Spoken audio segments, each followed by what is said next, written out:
Today we're diving into a guide to inner freedom that's almost 400 years old, written by an incredible Tibetan master. It promises a way out of that mental noise that so many of us feel. So let's see what it has to offer. The book is called A Spacious Path to Freedom: Practical Instructions on the Union of Mahamudra and Atiyoga. And that title really says it all. This isn't just some abstract philosophy. No, this is a hands-on guide for a profound kind of spiritual liberation. So here's our plan. First, we'll explore what this path to freedom is all about. Then we're going to meet the master who wrote it, uncover the two amazing paths he brought together, and finally really understand its lasting legacy. Okay, let's start with the path to freedom itself. And even though this text is ancient, you'll see that the core question it's asking is, well, it's totally timeless and feels incredibly modern. I mean, we've all been there, right? That feeling of being stuck in a loop of worry or stress or just mental clutter. It's that deep desire for a little more breathing room, a little more space inside your own head. And that is exactly what this text offers. It shows us a way out of that confinement. And the key, really, is that one word: spacious.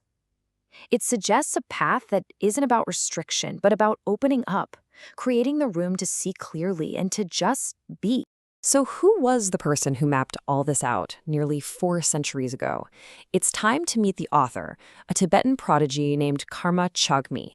Karma Chagmé's life was, well, extraordinary from the moment he was born.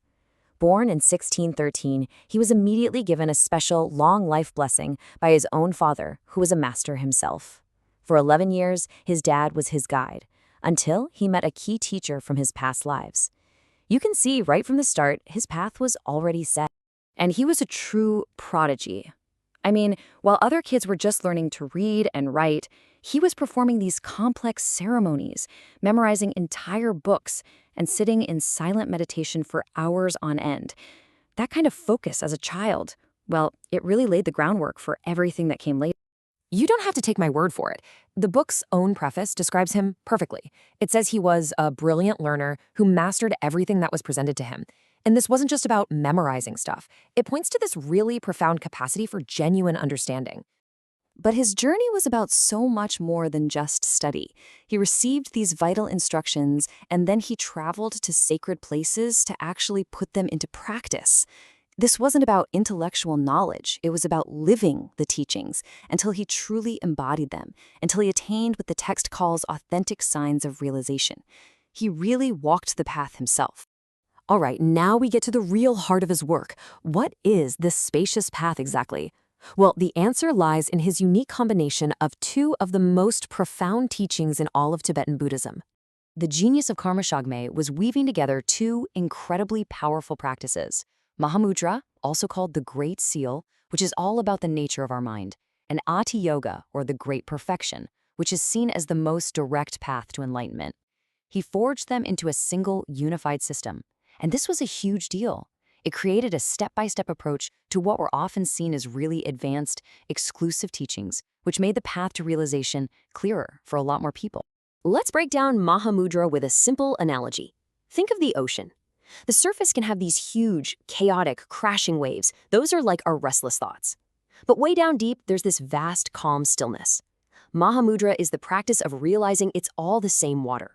It's about recognizing the fundamental, clear nature of your mind, whether it's busy or quiet. So if Mahamudra is the journey of climbing the mountain, then Atiyoga is the absolutely stunning, panoramic view from the summit. It's not about creating something new, but it's that direct, immediate recognition of our mind's own pristine, aware, and totally unshakable nature that's been there the whole time. So we have this incredible teaching from a 17th century master, but how in the world did it survive for 400 years, and why is it still so relevant for us today? This image here, this is the bridge between the past and the present.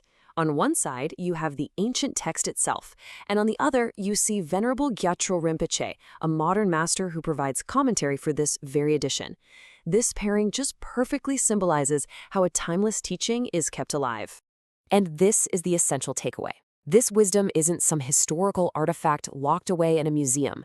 It's part of a vibrant, living tradition, passed directly from teacher to student in an unbroken chain that stretches across centuries. The commentary in this book is living proof of that, making these profound instructions accessible for our modern world. So, at the end of the day, this ancient guide offers us a path to find space within the confines of our own minds. And that leaves us with one final, really powerful question to think about. In your own life, right here, right now, what would a spacious path look like for you?